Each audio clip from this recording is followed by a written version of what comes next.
Gloire à Dieu seul soit toute la gloire. Celui qui a fait le ciel et la terre. Oh, alléluia. Celui qui a fait les temps et les circonstances. L'infatigable, l'insondable, le Dieu souverain et véritable. À lui seul soit toute la gloire cet après-midi. Oh, alléluia. Que toute la gloire vraiment lui soit rendue. Parce que Jésus-Christ le mérite. Vous voyez, quand souvent je le dis au début de mes vidéos, je ne le dis pas parce que je n'ai pas d'autre chose à dire. Non. Je le dis vraiment de tout mon cœur. Et je pèse mes mots. De toutes mes forces. J'ai dit que notre Dieu est un Dieu qui est digne d'être adoré. Il est digne d'être célébré. Jésus-Christ est digne d'être honoré. Il est digne d'être célébré. Encore cet après-midi, Père, je te loue et je te rends toute la gloire parce que, oui, tu le mérites. Sois béni d'âge en âge. Mon frère, ma soeur, cet après-midi, je viens encore devant toi pour partager ce sujet avec toi. Comme je l'avais dit, la fois dernière, que on allait aborder dans mes prochaines vidéos, nous allons aborder plutôt les sujets sur les questions de les belles filles, sinon de la belle fille et sa belle famille. Alléluia. Ce dont nous allons parler aujourd'hui, c'est vraiment la belle fille et sa belle-mère.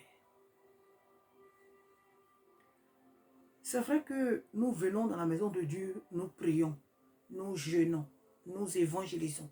Nous faisons l'œuvre de Dieu vraiment de la bonne manière.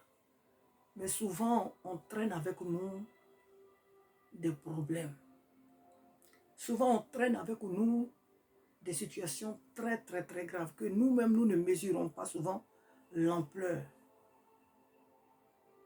Et voilà pourquoi le Seigneur me donne encore l'occasion de venir là. Ce sujet, Dieu m'a déjà fait grâce de le traiter dans des vidéos, dans certaines de mes vidéos, il y a bien des années passées, il y a bien des années de cela.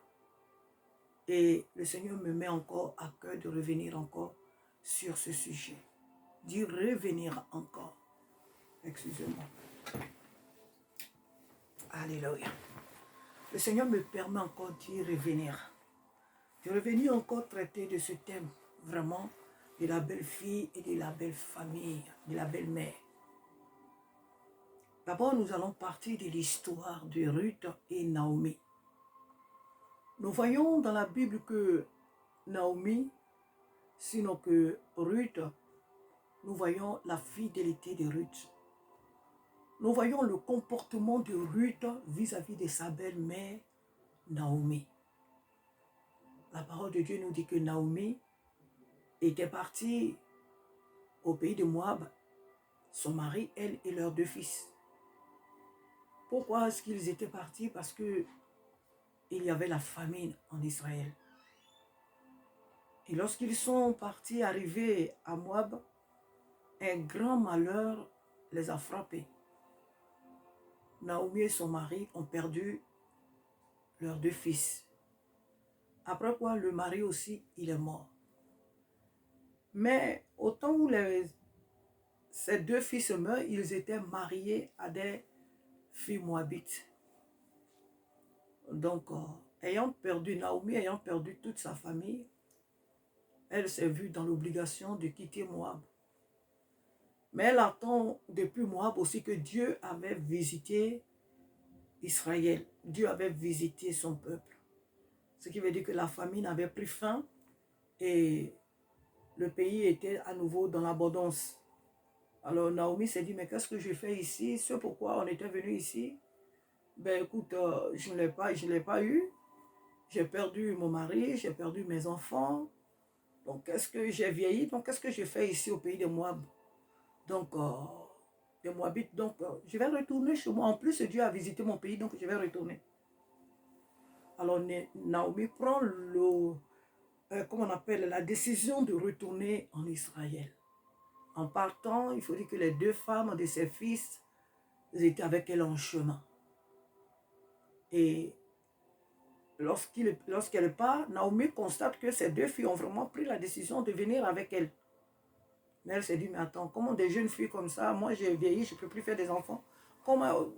Pourquoi est-ce qu'elles veulent venir à tout prix en Israël avec moi? Donc en chemin, elle s'arrête avec elle et elle leur demande de la quitter, de ne pas aller en Israël avec elle, mais de retourner parmi leur peuple où elles pourront avoir d'autres hommes pour les marier.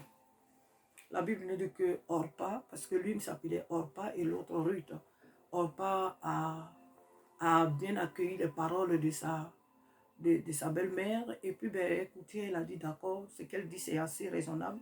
Moi, je voulais partir avec elle, mais si elle-même elle me dit de ne pas aller et que mon bien est plutôt au milieu de mon peuple, écoute, j'accepte ce qu'elle me dit et donc je vais exécuter ce que ma belle-mère me dit, je vais retourner parmi mon peuple.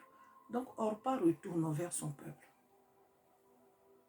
La Bible nous dit que Ruth décide d'accompagner Naomi, de partir avec Naomi, de s'investir dans la vie de Naomi.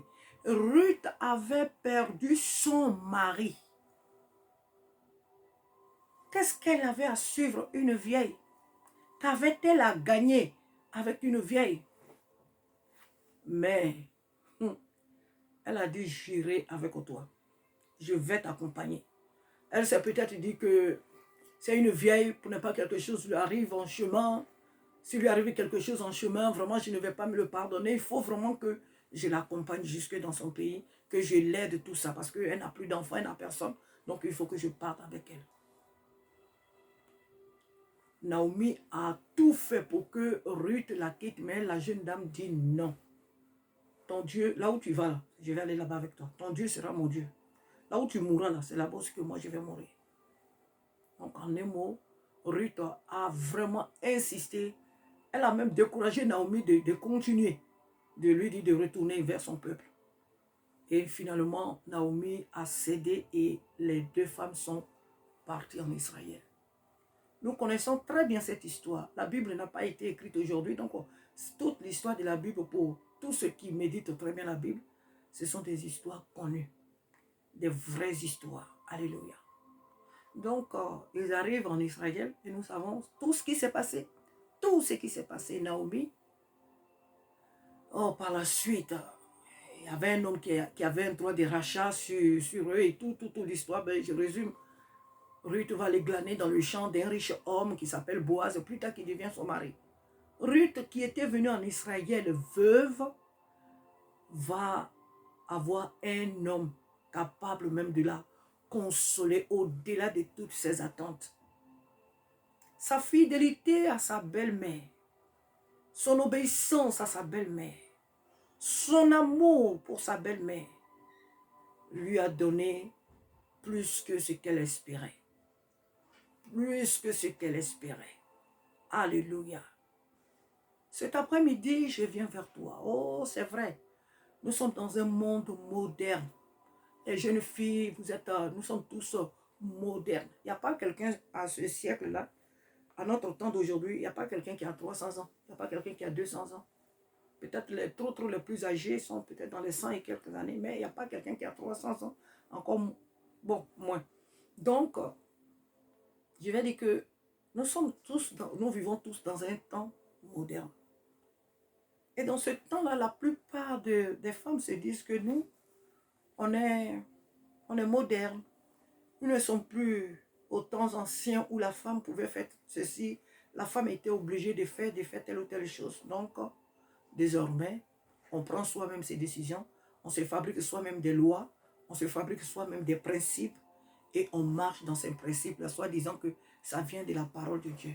Dieu a dit que l'homme quittera son père et sa mère, s'attachera à sa femme, et les deux deviendront une seule chair. Donc, quand un homme est marié, et qu'une femme est mariée, il n'y a que elle et son mari seulement qui comptent. La belle famille, c'est vrai, on la respecte, on l'aime, mais sans plus, on ne va pas au-delà. C'est une grave erreur. Une très très grave erreur. Ruth a honoré, elle a honoré Naomi. Et nous avons vu les bénédictions que Dieu a accordées à Ruth. Amen. Je viens cet après-midi, jeune sœur, t'encourager à avoir une très bonne relation avec ta belle-mère. Je viens t'encourager à avoir une relation, si on peut dire très fusionnelle, avec ta belle-mère, ton beau-père, maman. Je parle ici de la belle-fille. Souvent, les filles, les belles filles avec les beaux papas, bon, parce que comme ce ne sont pas des hommes, des femmes plutôt, donc on les aime, on les respecte, mais il n'y a pas trop d'affinité. C'est souvent avec la belle-maman que cela est vraiment nécessaire. On respecte le beau-père, mais la belle-maman, c'est autre chose. Alléluia. Je viens ici t'encourager à avoir une relation, une très bonne relation avec ta belle-mère. C'est très important. Je vais raconter une petite histoire encore. On m'a raconté une histoire d'une sœur en Christ. Cette sœur était mariée. Et dans ses fiançailles, elle était vraiment très docile, très gentille avec sa belle famille. Elle avait une très bonne relation, respectueuse, mais tout ce qu'on peut imaginer de bien avec sa belle famille. Et après le mariage, c'est-à-dire après qu'elle se soit mariée avec leur fils, ils sont allés vivre en capitale, à la capitale. Nous savons un peu ce qui se passe dans les grandes villes. Avant d'arriver, il faut prévenir. Des fois, si la maison, c'est vraiment une maison un peu luxueuse, il y a des interphones, on ne rentre pas comme ça. Donc, le jeune homme qui était aussi instruit et qui avait eu un très bon boulot, ainsi que cette jeune fille, après leur mariage, ils sont allés vivre à la capitale et ils ont eu une grande maison et tout selon leurs fonctions, selon leurs moyens. Quand ils arrivent en ville, quelque temps après, les parents qui sont là au village, eux, avant d'arriver à la capitale, eux, ils n'appellent pas. Et c'est pas comme dans le temps, parce que c'est un peu une ancienne histoire. Hein. C'est pas un temps où les téléphones étaient vraiment accessibles à tout, vraiment partout. C'est-à-dire, les gens, tout le monde avait portable. Donc, tu pouvais appeler facilement pour dire à quelqu'un que tu arrives. Mais dans ce temps-là, il n'y avait pas de téléphone. Il n'y avait pas vraiment de téléphone portable. Donc, la maman s'est levée et elle a voulu se rendre à la capitale pour voir son fils. Lorsque cette dernière, elle arrive, on lui donne, elle se fait accompagner par quelqu'un qui connaissait très bien chez son fils. Et c'est comme ça qu'elle arrive un soir, elle arrive chez son fils. On sonne à la porte.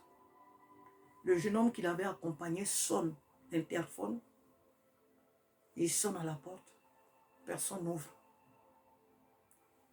C'était une sœur de l'église, une jeune sœur très zélée dans l'œuvre de Dieu dans l'église, très motivée, mais vraiment, quand tu voyais sa vie, beaucoup de personnes enviaient son zèle, cette sœur.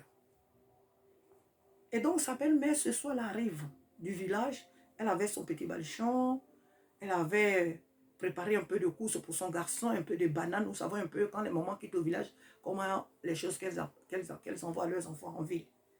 Donc, elle a pilé le riz, elle a attaché un peu de bananes, un peu de graines, tout. Et puis, elle a fait vraiment son bagage et puis elle est venue. Ils étaient là au dehors. Et le jeune homme a commencé à sonner à la porte. Ils avaient un gardien. Le gardien est venu. Avant d'ouvrir la porte, il dit, ah, attendez, je vais aller voir, je vais aller dire à la maîtresse, à ma patronne que y a telle personne qui est là devant la porte. Est-ce qu'il faut la laisser rentrer? Le jeune homme n'était pas là. C'est-à-dire quoi?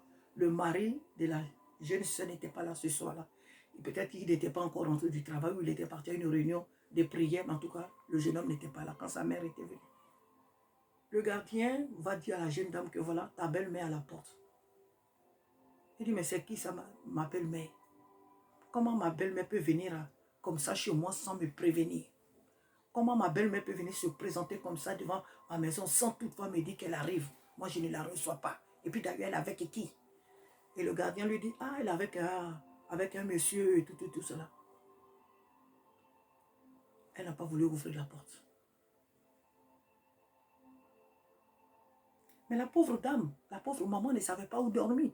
Elle ne connaît pas la capitale, elle ne connaissait personne, à part ce jeune homme-là. En plus, le jeune homme qui l'avait accompagné, c'était un jeune homme qui vivait chez ses parents. Il n'avait pas un chez lui. Il s'est vu dans l'obligation d'y rentrer chez ses parents avec la dame. Le lendemain, ils sont revenus. Le jeune homme l'a ramené. Quand ils arrivent le matin, le fils de la dame était déjà parti au travail. Et la femme ni le gardien n'ont dit au monsieur que sa mère avait quitté le village pour les voir. Donc le jeune homme ne savait pas que sa mère était dans la capitale. Qu'elle s'était présentée devant sa porte, que sa femme l'avait refoulée. Il était au courant de tout ça. Le matin, il était déjà parti au travail quand sa mère et le même jeune homme l'ont raccompagné chez lui. Il revient devant la porte et il sonne à la porte. La femme n'a pas voulu ouvrir. Elle dit que non, elle ne s'attendait pas à sa belle-mère. Donc elle refuse d'ouvrir la porte. Avant d'arriver chez elle, il faut qu'on lui dise. Il faut qu'elle donne l'autorisation. Parce que les belles-mères, là, quand ils viennent chez des gens, c'est pour tuer les petits-enfants, c'est pour les envoûter, c'est pour les séparer de leur fils, c'est pour semer la terreur. Donc elle ne laissera pas sa belle-mère rentrer chez elle. Parce qu'elle ne l'a pas appelée auparavant pour dire qu'elle venait. Alors là, cette belle-mère n'a pas voulu forcer les choses. Elle a dit au jeune homme, ramène-moi chez vous. Ils sont partis. Quand ils arrivent chez les parents de ce jeune homme qu'il avait raccompagné, le jeune homme, on lui dit, il faut qu'on réparte encore parce que tout ça, apparemment, ton fils n'est pas au courant. Elle dit non, c'est pas possible. Raccompagne-moi à la gare, je vais rentrer au village. Tout ce que je vous ai envoyé, tout ce que je leur avais envoyé, prenez ça, c'est pas grave, je vais retourner au village. Et c'est comme ça que la pauvre maman, elle retourne au village. Quelque temps plus tard, ce jeune homme qui avait accompagné la maman rencontre le fils de la dame. Et il lui fait part de cette situation. Le jeune homme tombe de nuit. Il dit, mais ça c'est quoi ça? Ma mère est venue jusqu'ici à la capitale. De telles scènes se sont passées. Ma femme ne m'a pas tenu au courant que ma mère est venue ici me voir. Le jeune homme le monsieur était très en colère contre sa femme. Qu'est-ce qu'il fait? Dès qu'il rentre chez lui, il met sa femme en audience. Les deux commencent à se disputer. La femme se frappe, la jeune femme se frappe la poitrine. Elle ne laissera pas les gens venir chez elle. Chez elle, ce n'est pas un défilé. Sa maison, ce n'est pas une maison de défilé. Donc, elle ne laisse pas rentrer n'importe qui chez elle. Et comme nous savons que chez nous, bon, ici en Europe, les gens divorcent facilement, mais en Afrique, ce n'est pas le cas. Quels que soient les problèmes, les gens en Afrique, quels que soient les problèmes, les gens ne courent pas de suite parce qu'il y a un problème de suite, on va divorcer. En Afrique, Dieu merci, cet esprit-là n'est pas encore arrivé en Afrique. La facilité de divorcer, là, ce n'est pas encore arrivé en Afrique. Entre-temps, après leur mariage, la femme n'était pas, elle n'avait pas encore eu d'enfant. Les deux n'avaient pas encore eu d'enfant. Donc après cette scène, le jeune homme retourne plus tard au village pour demander, il achète des cadeaux, des dons, en tout cas tout ça pour aller demander pardon à sa mère qu'il n'était même pas au courant de l'affaire, qu'il venait dans la même semaine d'apprendre que elle, sa mère, était venue le voir à la capitale. Et il est venu demander pardon à sa mère, en tout cas à toute sa famille.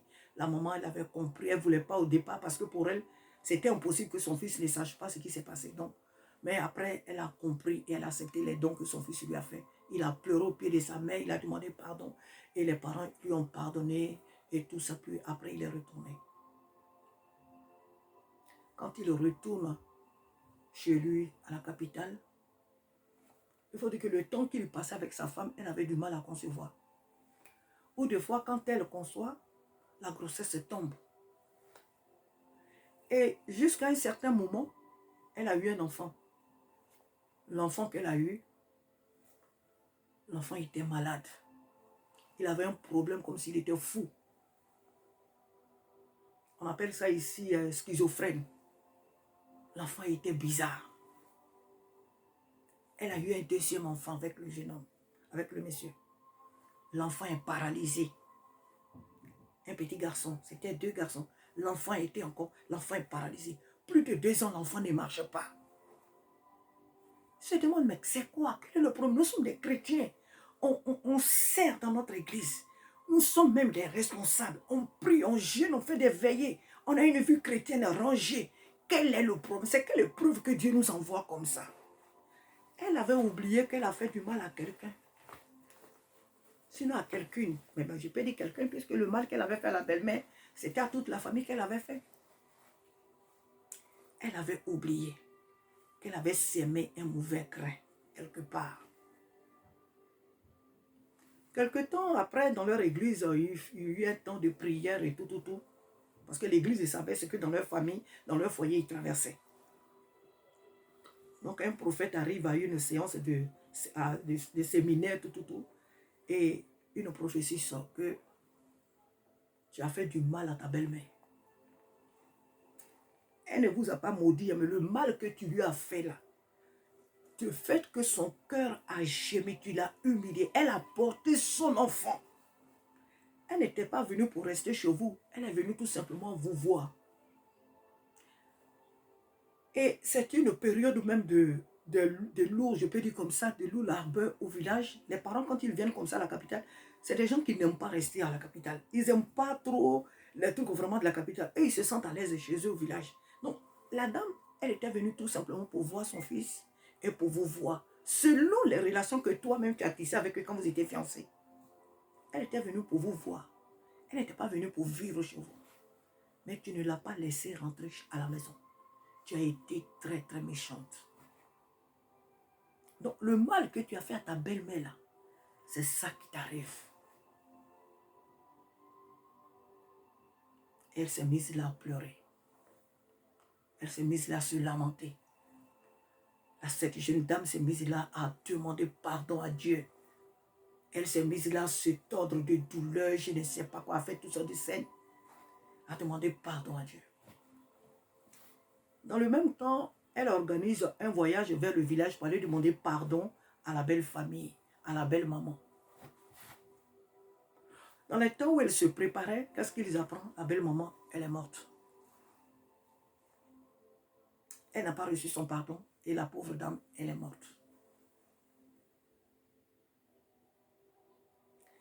Elle va quand même au village pour voir le reste de la famille qui était là pour demander pardon. Elle va là-bas. La famille dit, niet, on ne veut pas te recevoir ici. On ne veut pas te recevoir. Tu es venu nous demander pardon, on te pardonne. Mais nous, on ne veut pas te recevoir. Toi et ton mari, vous restez à la capitale là-bas. Mais ni toi, ni tes enfants, on ne veut pas vous voir ici. Parce que pour nous, notre fils n'est pas marié. Pour nous, notre fils n'est pas encore marié. Mais comme il t'aime, ce n'est pas nous de décider à sa place. Vous êtes mariés, allez-y vivre à la capitale. Mais ne viens plus jamais dans ce village. Notre fils, il peut venir même, il peut venir seul. Il peut venir même, ni toi et tes enfants bizarres ne venez pas ici. Et c'est comme ça qu'ils ont quitté le village, ils sont partis. Cette fille, sa situation ne s'est pas améliorée jusqu'à ce qu'elle-même, elle perde la vie. Elle-même, elle est morte. Cette histoire, qu'est-ce qu'elle nous apprend, jeune sœur? Les hommes qui vous ont mis au monde là, ils ne sont pas tombés du ciel. Et j'aime souvent le dire, quand on n'est pas encore mûr dans la tête, on ne se marie pas. Quand on n'est pas prêt à assumer certaines responsabilités, à accepter certaines même frustrations ou même les humiliations, on ne se marie pas. L'homme que nous marions est né de quelqu'un ou de quelqu'une et de quelqu'une. Il n'est pas tombé du ciel. La belle-mère, les beaux-parents, on les respecte. Les beaux-parents, on leur fait des fois des petits cadeaux. Même si c'est un verre d'eau, le fait qu'ils soient contents, c'est une grande bénédiction pour toi. La belle famille, on les visite, on visite la belle maman. On la respecte comme si elle était soi-même, il faut la respecter comme si elle était ta propre mère. Mais je dis souvent que si une jeune fille n'a pas de bonne relation avec sa mère, c'est impossible qu'elle ait avec sa belle-mère. C'est impossible. Si une jeune fille, une jeune femme n'a pas de bonne relation avec sa propre mère, elle ne peut pas l'avoir avec sa belle-mère. Sa propre mère, il y a des conflits entre les deux. Elle ne peut pas avoir de bonnes relations avec sa belle-mère. Le mariage, ce n'est pas c'est pas, comment on appelle ça? Ce n'est pas du kidnapping. Tu as marié enfant de quelqu'un qui le prend en otage. Tôt ou tard, il va te glisser des mains si tu ne fais pas attention. Dieu n'accepte pas le divorce. Mais si tu agis comme ça vers ta belle-mère, jeune femme, tu vas un jour te retrouver seule avec tes enfants. Ce n'est pas la volonté de Dieu, mais c'est ce qui est. Moi qui suis là, ma mère, la femme qui m'a mise au monde, elle n'est plus de ce monde. Mes parents sont morts. Mais ma mère, qu'est-ce qu'elle n'a pas connu? Oh, mais vous me direz, sinon que tu me diras peut-être, ah, mais nous ne sommes plus autant de nos mamans. Et la femme, c'est la femme. Une épouse, elle reste une épouse. Une épouse, il n'y a pas une épouse de 90 ans et puis une épouse de 20 ans ou de 16 ans. À partir du moment où tu dis que tu veux te marier, c'est que tu as les épaules pour supporter un foyer, pour supporter, pour accepter. On ne dit pas de subir bêtement, mais il y a des prix, il y a un prix à payer pour être une épouse. Il y a un prix à payer pour être une épouse. N'importe qui n'est pas épouse. Il y a trop de femmes et moins d'épouses. Ma mère, je disais, était une femme qui avait beaucoup supporté. Elle avait connu beaucoup d'humiliation dans sa belle famille. Pourquoi sa belle famille ne l'aimait pas? Parce que soi-disant que elle ne faisait pas des garçons, elle faisait que des filles. Alors les tantes de mon père et ses sœurs n'aimaient pas du tout notre maman. Le jour où elle m'a mise au monde, moi je suis 7e enfant. Donc je dirais je suis 5e enfant. Si je compte bien, je suis 5e fille. 5e fille. Le jour que moi je suis venue au monde, à la maternité, selon ce que ma mère m'a dit, je suis née un dimanche. Et plutôt, je suis née un samedi. Et le dimanche, mon cordon s'est détaché. Donc, elle est tombée. Elle m'a dit, dimanche à 9h, à 9h30, ton cordon est tombé. Parce qu'à l'église méthodiste, il y avait une cloche qui sonnait, donc elle s'est référée à ça. Mais ce qui est sûr, le dimanche, ça dit le lendemain, mon cordon était tombé. Et comme dans le temps, les mamans duraient plus dans les maternités, on les laissait soit une semaine dans les maternités, parce que c'était comme ça dans le temps. Parce que les sages-femmes se disaient qu'il fallait qu'elles prennent le temps d'aider les mamans. Elles leur montrent comment bien s'occuper de l'enfant, tout cela médicalement, avant de les délivrer. Donc, normalement, ma mère devait faire une semaine à l'hôpital. Mais comme moi, mon cordon était vite tombé, les sages-femmes n'ont pas trouvé nécessaire de la garder. Une femme qui a accouché hier, on va dire comme ça, elle a accouché hier. Demain, comme ça, même ici, là, à la maternité, les femmes restent, je crois, 3 jours. Ici en France, je crois. Les femmes restent 3 jours dans les maternités. Ma mère, le lendemain, ils ont trouvé bon qu'elle quitte, qu'elle rentre à la maison. Et puis ce jour-là, il y avait un oncle qui était mort dans le village. Donc vous savez en Afrique que quand on perd quelqu'un dans le village, tous les villages voisins, les tantes, les oncles, tout le monde vient. Donc le village là est plein. C'est pas comme aujourd'hui, quelqu'un meurt, puis on dit, au revoir, et puis certains vont au champ ou vont vaquer à leurs occupations là. Dans les ancêtres, quand nous on est nés, quand nous on était nés, Quand il y avait des funérailles dans le village, oui, quelques-uns pouvaient aller au champ pour prendre ce qu'ils devaient prendre, mais il y avait vraiment un monde fou dans le village pour pouvoir faire les funérailles de la personne. Bon, bref.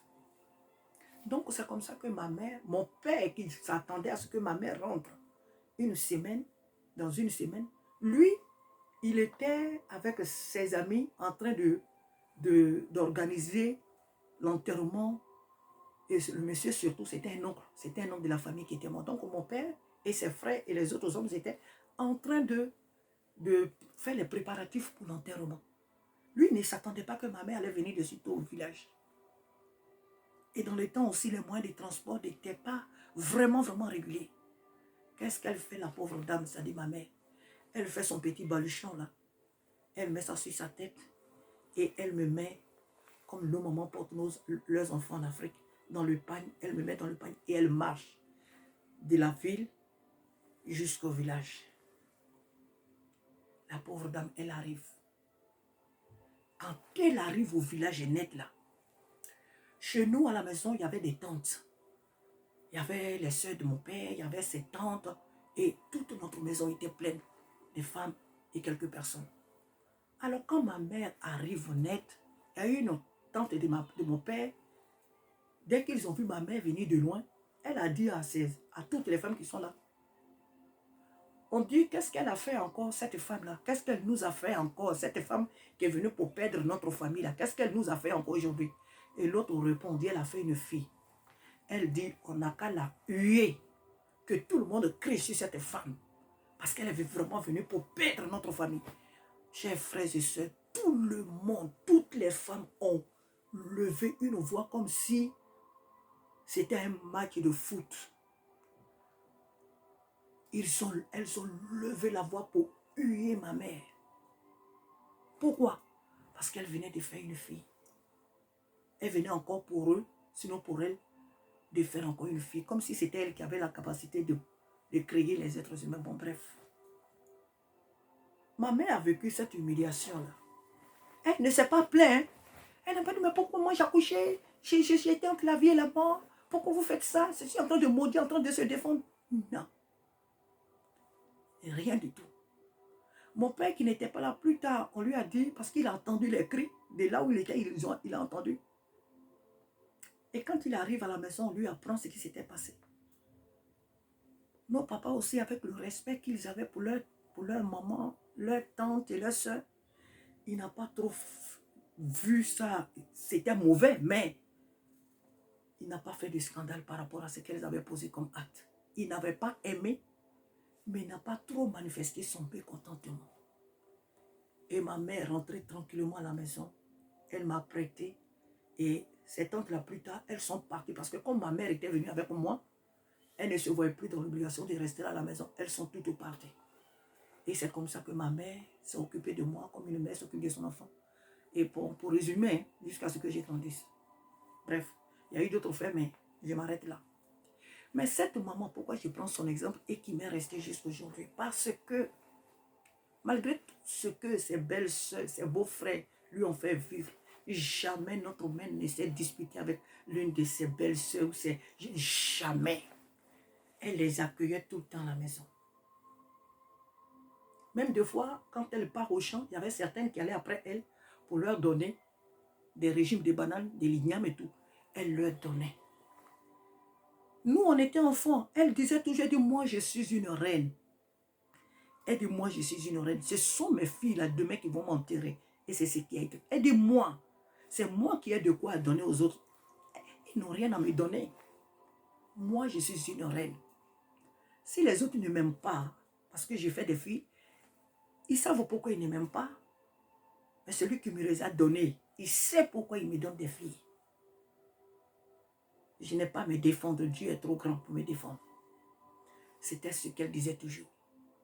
Même nous, ces enfants-là, des fois, on s'énervait pour dire, mais maman, pourquoi ils font ça? Toujours, tu leur donnes à manger. Toujours, tu leur... Elle dit, non, non, non, non, non. Cette bataille-là, c'est Dieu qui l'amène à ma place.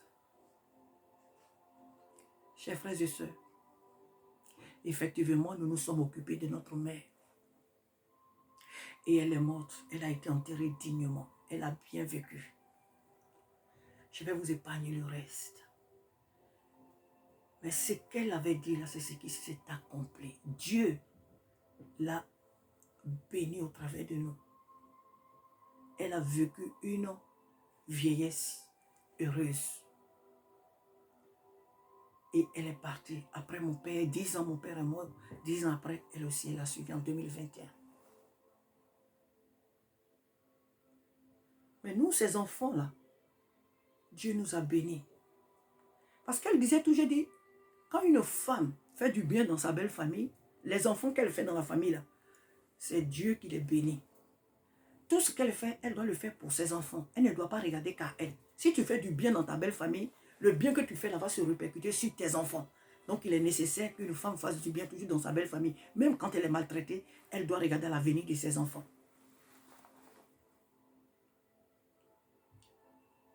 Oh non, ma belle famille. Oh non, moi ceci, cela. Oh non, moi ceci, cela. Ta relation avec ta belle famille, il faut revoir cela. Ta relation avec ta belle-mère, il faut la revoir. Ta belle-mère, ce n'est pas ton égal. Ta belle-mère, ce n'est pas ta copine. Ta belle-mère, ce n'est pas ta camarade de la maternelle. C'est la femme qui a mis au monde ton mari. Il faut l'honorer. Il ne faut pas entrer en conflit avec elle. Et si jamais tu es, je ne sais pas, dans une église où on t'encourage à te soulever contre ta belle famille, alors cette église, c'est une secte. C'est une secte. Une église où tu vas et puis on te soulève contre ta belle famille et tes propres parents, c'est une secte. Il faut sortir de là. À travers cette vidéo, ma soeur, jeune soeur, je viens t'encourager par les compassions de Christ à être dans de bons termes, en de bons termes avec ta belle-mère, avec ta belle famille. Parce que tout ce qu'on sème sur cette terre, on le récolte. Ce n'est pas forcément au ciel ou en enfer. Ça commence ici sur cette terre. Le monsieur avec lequel tu vis, le frère avec lequel tu vis, il est né d'une femme et d'un homme. Il faut les honorer. Le Seigneur ne te demande pas de leur donner tout ce que tu possèdes, non. Mais la relation, elle est très importante entre deux personnes. Vous savez, souvent, nous, les moments, on dit souvent, on n'a pas besoin que quelqu'un me donne tout son or, son argent pour dire que pour que la personne pense ou bien quoi, je ne sais pas. On n'a pas besoin de ça. Mais le simple, la petite reconnaissance, la relation, le sourire, la présence, c'est suffisant. Quelquefois, une petite bouteille d'eau à offrir, c'est plus que tout. Si tu t'encapares d'un homme, soi-disant il est ton mari, donc il n'y a que lui et toi qui comptez, tu auras plus tard que tes yeux pour pleurer. Tu auras que tes yeux pour verser des larmes amères. Parce que la maman contre laquelle tu t'es soulevé, c'est vrai que elle ne va pas maudire si elle est chrétienne, elle ne maudira pas. Mais le fait que son cœur gémit n'était pas avantageux, c'est avantageux. Ces gémissements ne te sont pas avantageux. La Bible dit, honore ton père et ta mère afin que tes jours se prolongent sur la terre. C'est important. Tes propres parents et ta belle famille. Maintenant, comme hier j'ai fait dans la vidéo, si jamais toi et cet homme-là, vous ne vivez plus ensemble, parce que c'est ce qui est courant dans notre temps et dans l'église de Jésus-Christ, où les divorces sont devenus maintenant une monnaie courante, où les gens divorcent comme on dit bonjour, au revoir. Si jamais tu ne vis plus avec cet homme, sa belle famille n'est pas sa famille n'est pas ton ennemi. Encore si vous avez des enfants, sache que tu fais toujours partie de cette famille-là. Tu leur dois du respect, l'amour. On ne te dit pas d'aller chez eux forcément, d'aller dormir là-bas, mais non. Mais tu dois garder toujours une bonne relation avec cette belle famille. Pour le bien de toi-même et de tes enfants, pour ta relation même avec le Seigneur. L'histoire de cette sœur que j'ai racontée, je ne pense pas qu'elle soit sauvée. Tout ce qu'elle a semé avant qu'elle-même ne meure, je ne pense pas que cette sœur soit sauvée. Même si elle était diaconesse de son église, ou je ne sais quoi ou qui, je ne crois pas qu'elle soit partie au ciel. Car le salaire du péché, c'est la mort. Et tout bon arbre porte de bons fruits. Tout mauvais arbre porte de mauvais fruits. Du mauvais fruit. On ne peut pas avoir un tel cœur et mourir plus tard pour aller au ciel. Jamais. Donc, même si ta belle-mère, même si elle est, je ne sais pas comment elle est bonne, elle est infirme, elle est, je ne sais pas comment elle est, c'est la femme qui a mis ton mari au monde. Il faut l'honorer pour que le Seigneur puisse entendre tes prières quand tu pries. Pour que Dieu puisse te bénir, toi et ta maison. Pour que Dieu puisse bénir votre maison.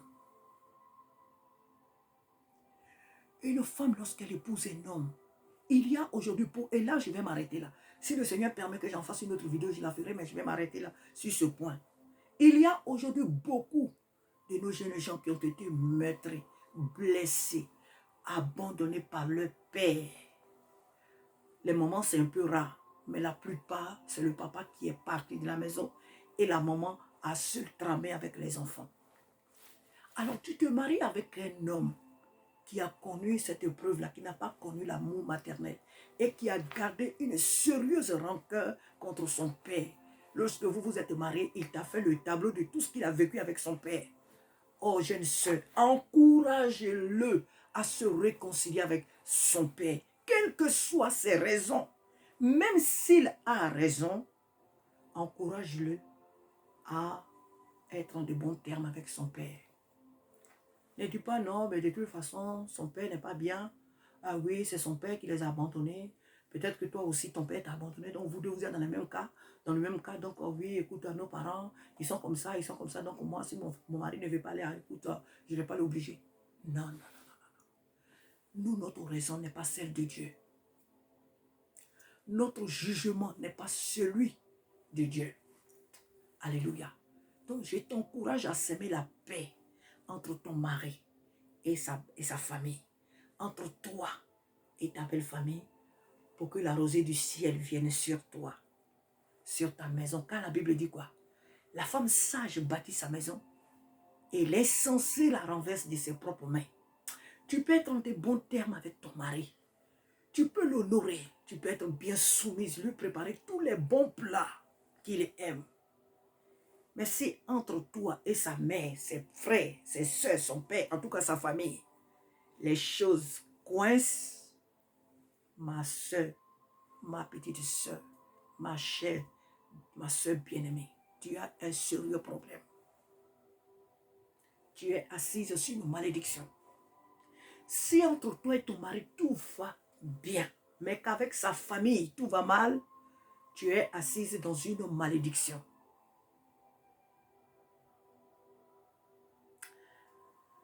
Alléluia. Et Dieu, son désir est que tu sois béni. Dieu, son désir est que tu vives ton couple même de manière joyeuse ou joyeuse, que tu t'épanouisses, que tes enfants soient bénis, qu'ils prospèrent. C'est le désir de Dieu. Donc je t'encourage cet après-midi à être en de bons termes avec ta belle-mère, ton beau-père, tes beaux-frères, tes belles-sœurs, à ouvrir tes bras. Sois une épouse, pas une femme, sois une épouse. Sois une épouse comme Rebecca. Sois une épouse comme Ruth. Sois une épouse et non pas une femme. Et il y a plusieurs femmes dans ce monde. Il y a trop de femmes dans le monde. Mais les épouses, on les compte du bout des doigts. Il y a trop de femmes dans le monde. Mais les épouses, surtout dans l'église, il y a trop de filles. Il y a trop de femmes dans l'église. Mais les épouses,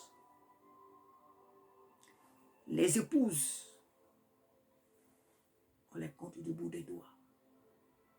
Et Dieu veut des épouses pour une église forte. Pour une église forte. Pour une église victorieuse. Que Dieu te bénisse cet après-midi. J'espère que tu as entendu. La vidéo a été un peu longue. Mais comme quand j'ai fait la vidéo, par la grâce de Dieu, le Seigneur me permet de prier et je lui remets le temps de cette vidéo-là. Je n'ai pas besoin de te le dire, mais je le dis quand même. Donc, quand moi, je pense que je dois faire une vidéo de 20 minutes ou de 15 minutes et qu'elle fait presque 1 heure ou plus d'1 heure, je rends gloire à Dieu. Je bénis Dieu pour tout ce qu'il fait. Alors, je t'invite à avoir une bonne relation avec ta belle famille. Je t'encourage à avoir une bonne relation avec ta belle-mère. Honore-la. Respecte-la. Sois en de bons termes avec ta belle-mère, avec ton beau-père. Parce que si tu agis, peut-être que l'autre soeur, elle, c'est les portes, c'est son portail qu'elle avait fermé et ne voulait pas que la belle-mère rentre. Mais chacune de nous agit de manière différente. Mais souvent, les choses reviennent le même résultat. Celui qui vole et celui qui tue, les deux sont des pécheurs. Celui qui ment et celui qui vole, les deux, Dieu les appelle des pécheurs. Il n'y a pas un menteur qui va au ciel et puis un voleur va aller en enfer. Non, non, non. Si les deux meurent dans leurs conditions de mensonge et de vol, ils iront en enfer. Donc, même si toi, tu ne fermes pas peut-être ta porte au nez à ta belle-mère, mais dans ton cœur, tu ne l'aimes pas. Elle est même ta rivale. Et c'est dommage. C'est vraiment dommage. C'est un esprit de sorcellerie, quoi. C'est vraiment dommage que certaines sœurs, leurs belles-mères sont pour elles comme des rivales. C'est malheureux. Ce n'est pas un esprit qui vient de Dieu. Hein. Même quand une belle-mère est mauvaise jusqu'à là, on la respecte. On a regardé ici un film ivoirien qu'on appelait Ma famille. On a vu Akissi Delta Boiri et sa mère Nadia. On ne les voyait pas à l'église. Hein. On peut dire, oh, ça c'est un film, c'est vrai. Mais je vais dire qu'on ne les voyait pas tout le temps en train de prier en langue et tout. Akissi Delta, là, elle ne priait pas en langue. Mais elle supportait sa belle-mère parce qu'elle savait que c'était la femme qui avait mis son mari au monde. C'est vrai, c'était trop exagéré. On espère, on n'accepte pas qu'une belle-mère soit comme ça parce que c'est une maladie, c'est une possession. Mais quand même une belle-mère est comme cette dame Nadia qui est déjà morte là, quand même une belle-mère comme ça, on ne se soulève pas contre elle. On ne fait pas voir ses muscles pour dire que moi aussi c'est quelqu'un qui m'a mis au monde. Moi aussi j'ai une mère. Moi aussi j'ai une mère. Non. Si tu sais que tu as des muscles, que toi aussi tu as une mère, il faut rester avec elle. Quand on n'est pas prêt pour se marier, on ne se marie pas. Parce que le mariage ne se limite pas qu'à celui qui nous a demandé la mère mariage. C'est toute la famille que cette démarche englobe, que cette institution englobe, toute la famille élargie. Il faut les aimer, les respecter. On ne dit pas de leur faire tout le temps des cadeaux, de leur envoyer tout le temps de l'argent, non. Mais le fait même de les porter dans la prière, le fait même de prier pour eux, le fait même de les porter dans la prière, de les porter au pied de Jésus, Dieu te voit. Moi, là même, je préfère même que quelqu'un prie pour moi que de me donner de l'argent. Je préfère qu'une belle fille prie pour moi, m'apporte chaque fois devant le Seigneur, que de me donner de l'argent et faire n'importe quoi derrière moi. Donc, vraiment, que le Seigneur te bénisse, jeune soeur. Que le Seigneur te soutienne.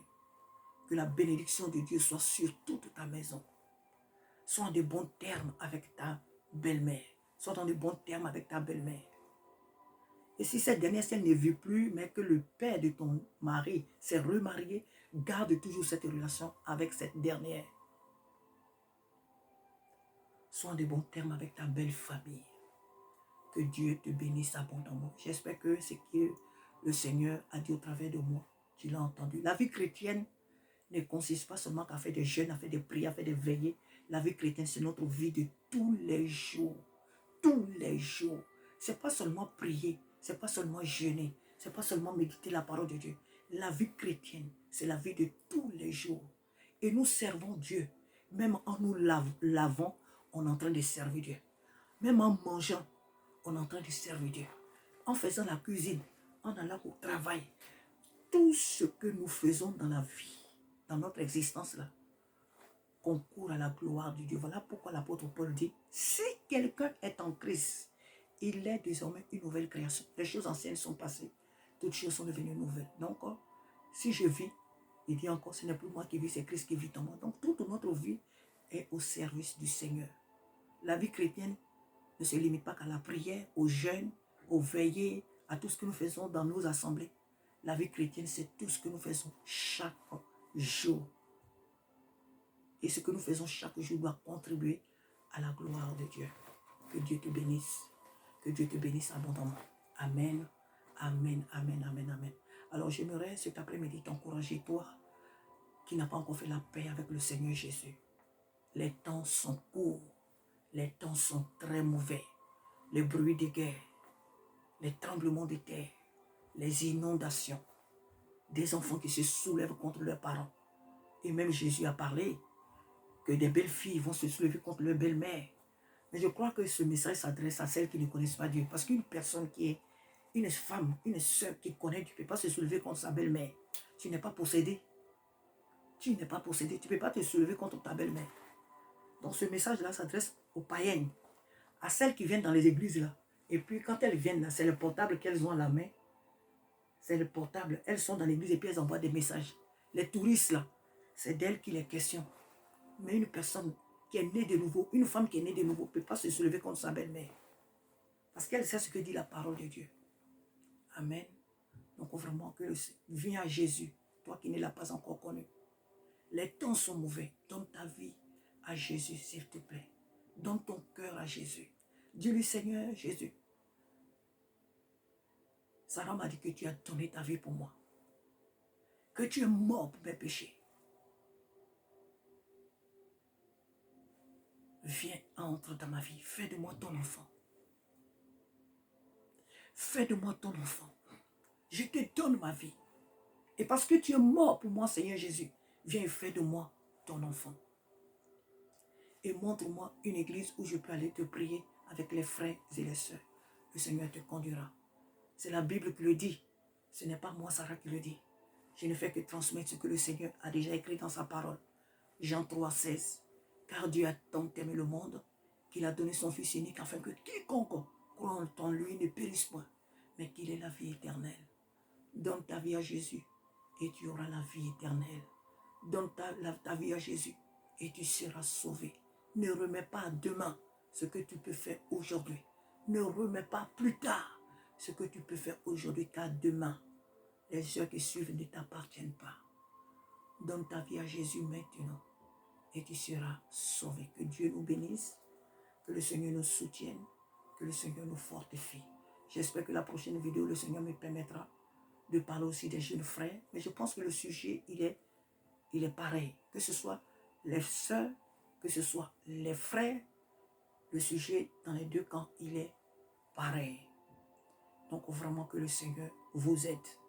Que le Seigneur nous aide tous à avoir de bonnes relations avec nos belles familles, avec les personnes qui nous entourent dans ce cadre-là, afin que la bénédiction de l'Éternel repose sur nous. À très bientôt, bien-aimés. Amen, amen, amen.